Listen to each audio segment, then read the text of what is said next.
Welcome to மிதுஸ் kitchen. இன்றைக்கி நம்ம சேனலில் ஒரு இன்ட்ரெஸ்டிங்கான பிரியாணி ரெசிபி தாங்க பார்க்க போகிறீங்க. பிரியாணியா அப்படின்னா என்னன்னு யோசிக்காதீங்க. என்ன பிரியாணியாக இருக்கும் அப்படின்னு நீங்கள் நினைப்பீங்க அப்படின்னு நான் நினைக்கிறேன். வீட் ரவை இருக்கும் இல்லைங்களா, கோதுமை ரவை. அந்த கோதுமை ரவையில் எப்படி ரொம்ப ஹெல்த்தியான ஒரு பிரியாணி செய்கிறது அப்படிங்கிறத பற்றி தான் நான் இன்றைக்கி உங்கள் கூட வீடியோ ஷேர் பண்ணுறேன். இந்த வீடியோ பிடிச்சிருந்தது அப்படின்னா மறக்காமல் வீடியோ ஃபுல்லாக பாருங்கள். அது மட்டும் இல்லாமல் மிதுஸ் கிச்சனுக்கு எல்லோரும் சப்ஸ்கிரைப் பண்ணிக்கோங்க. கோதுமை ரவை வச்சு இப்படி ஒரு டேஸ்டியான பிரியாணி எப்படி செய்கிறது அப்படிங்கிறத பற்றி பார்க்கலாம். வாங்க வீடியோக்குள்ளே போகலாம். அதுக்காக ஒரு 200 கிராம் ரவை எடுத்து வச்சுருக்கேன். பிரியாணி மசாலா இருக்கும் இல்லைங்களா, அதில் எடுத்து வச்சுருக்கேன். கடுகு உளுத்தம் பருப்பு குழம்பு எடுத்து வச்சுருக்கேன். காரத்துக்காக 2 வரமிளகாய், ஒரு 3 பச்சை மிளகாய் ஃப்ளிப் பண்ணி வச்சுருக்கேன். அதே டைம் ஒரு பெரிய சைஸ் பெரிய வெங்காயத்தை கட் பண்ணி எடுத்து வச்சுருக்கேங்க. இஞ்சி தட்டி வச்சுருக்கேன். பூண்டு எனக்கு ஸ்லைஸ் பண்ணி சாப் பண்ணி போட்டால் தான் பிடிக்கும். நீங்கள் இஞ்சி பூண்டு பேஸ்ட் வேணால் நீங்கள் அரைச்சி எடுத்து வச்சுக்கோங்க. தக்காளி ஒன்று மட்டும் நான் ஆட் பண்ணியிருக்கேங்க.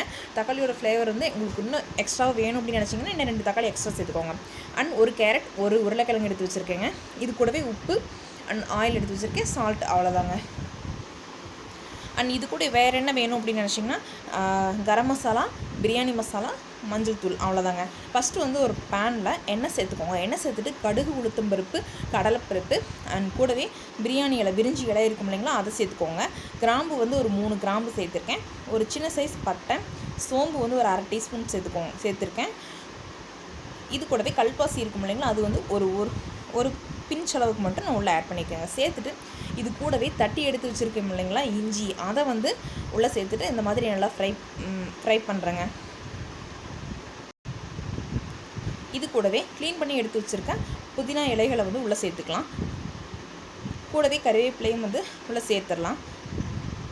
பூண்டு எனக்கு இந்த மாதிரி சாப் பண்ணி ஆட் பண்ணால் தான் எனக்கு பிடிக்கும். அதனால் நான் இந்த மாதிரி ஆட் பண்ணிக்கிறேன். உங்களுக்கு வேண்டாம் அப்படின்னா நீங்கள் இஞ்சி பூண்டு பேஸ்ட்டாகவே அரைச்சிட்டு நீங்கள் சேர்த்துக்கலாம். இது கூடவே வெங்காயம், தக்காளி, பச்சை மிளகாய் எல்லாமே ஆட் பண்ணிவிட்டு ஒரு டைம் நல்லா மிக்ஸ் பண்ணி விட்டுருங்க. இது கூடவே உருளைக்கிழங்கு தோல் சீவிட்டு குட்டி குட்டியாக அந்த மாதிரி சாப் பண்ணி எடுத்து வச்சுருந்தேன். அதுவும் கேரட்டும் சேர்த்துக்கிறேன். நீங்கள் இது கூட வேணும்னா சோயா பீன்ஸ் இருக்கும் இல்லைங்களா, அதை நம்ம ஊற வச்சுட்டு இதுக்குள்ளே நம்ம ஆட் பண்ணிக்கலாம். அண்ட் பச்சை பட்டாணியும் சேர்த்துக்கலாங்க. பீன்ஸ் இதெல்லாம் கூட நம்ம ஆட் பண்ணிக்கலாம். இந்த வெஜிடபிள்ஸ்லாம் சேர்த்ததுக்கப்புறமா இந்த மாதிரி நல்லா மிக்ஸ் பண்ணி விட்டுருங்க. ஒரு 5 மினிட்ஸ் நல்லா வெஜிடபிள்ஸ் எல்லாம் நல்லா வதங்கி வர அளவுக்கு நல்லா குக் பண்ணிடுங்க. இது கூடவே நம்ம இப்போ என்ன ஆட் பண்ணுறோன்னா மசாலாஸ் எல்லாம் ஆட் பண்ணுறோம். கரம் மசாலா அரை ஸ்பூன், பிரியாணி மசாலா அரை ஸ்பூன் ஆட் பண்ணிக்கிறேன். மஞ்சத்தூள் ஒரு 1/4 டீஸ்பூன் ஆட் பண்ணுறேன். நான் குழந்தைகளுக்கு கொடுக்குறனால தனி மிளகாத்தூள் நான் சேர்க்கலைங்க. உங்களுக்கு நீங்கள் பெரியவங்களுக்கு கொடுக்குற மாதிரி இருந்ததுன்னா தனி மிளகாத்தூள் இருக்கும் இல்லைங்களா, அது ஒரு அரை ஸ்பூன் நீங்கள் சேர்த்துக்கோங்க. சேர்த்துட்டு இந்த வெங்காயம், தக்காளி, இந்த வெஜிடபிள்ஸ்லாம் குக் ஆகிறதுக்காக மட்டும் கொஞ்சமாக இப்போ சால்ட் சேர்த்துட்டு நல்லா மிக்ஸ் பண்ணி விட்டுருங்க. நான் சைடில் தண்ணி நல்லா கொதிக்க வச்சுட்ருக்கேங்க. அந்த தண்ணி சேர்த்துக்கிறேன். நீங்கள் நார்மலாக கோல்ட் வாட்டர் கூட சேர்த்துக்கலாம். குயிக்காக நம்ம சமையல் பண்ணி முடிக்கணும் அப்படின்னு நினச்சா சைடில் நீங்கள் இன்னொரு ஸ்டவ்வில் ஒரு சுடு தண்ணி வச்சுக்கோங்க. கொஞ்சம் ஈஸியாக வேலை முடிச்சிடும் வைங்களா, அதுக்காக. இப்போ பார்த்திங்க அப்படின்னா நம்மளோட வெஜிடபிள்ஸ்லாம் நல்லா முக்கால்வாசி நல்லா வெந்து வந்துருச்சுங்க.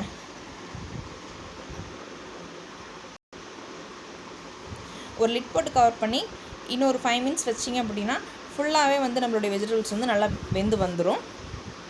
5 மினிட்ஸ்க்கு அப்புறம் ஓப்பன் பண்ணி பார்க்கும்போது இப்படி இருக்குங்க. இந்த ஸ்டேஜில் வெஜிடபிள்ஸ் எல்லாமே ஒரு 90% நல்லா வெந்திருக்கணும். அந்த ஸ்டேஜில் நம்மளுடைய எடுத்து வச்சுருக்க அந்த 200 கிராம் கோதுமை ரவை சேர்த்துக்கலாம். 200 கிராம் கோதுமை ரவைக்கு நான் 1 கப் எடுத்திருக்கேன். அந்த கப்பில் 3.5 கப் தண்ணி சேர்த்துக்கோங்க. அப்போ தான் நல்லா உதிரியாக பிரியாணி ரொம்ப சாஃப்டாக சாப்பிடும்போது ரொம்பவே டேஸ்ட்டாக இருக்குங்க. அதுக்காக ரவையை நம்ம உள்ளே சேர்த்ததுக்கப்புறமா ஸ்டவ் சிம் பண்ணிடணும். சிம் பண்ணிவிட்டு நம்ம இதை இடைவிடாமல் கிளறிட்டே இருக்கணும் அப்படின்னு இல்லைங்க. இந்த ஸ்டேஜ்லேயே நம்ம உப்பு காரம் எல்லாமே செக் பண்ணிவிட்டு ஒரு மாதிரி ஒரு பிளேட் வச்சு கவர் பண்ணிவிட்டு ஒரு 3 to 4 மினிட்ஸ் அதை அப்படியே விட்டுருங்க. அதுக்கப்புறம் ஓப்பன் பண்ணி இந்த மாதிரி எல்லாமே மிக்ஸ் பண்ணி விட்டுருங்க. அவ்வளோதாங்க, நம்மளுக்கு சூப்பரான ஒரு ஹெல்த்தியான கோதுமை ரவை பிரியாணி ரெசிபி ரெடி ஆயிடுச்சுங்க. இதை நான் தயிர் பச்சடி கூட சர்வ் பண்ண போகிறேன். இந்த மாதிரி நல்லா மிக்ஸ் பண்ணி விட்டுருங்க. மிக்ஸ் பண்ணிவிட்டு நம்ம பிளேட்க்கு சர்வ் பண்ணிக்கலாங்க. பேலன்ஸ் இருக்கிறத நீங்கள் ஒரு ஹாட் பேக்கில் வச்சுக்கிட்டிங்க அப்படின்னா உங்களுக்கு தேவைங்கும் போது பிளேட் பண்ணி கொடுத்துர்லாங்க.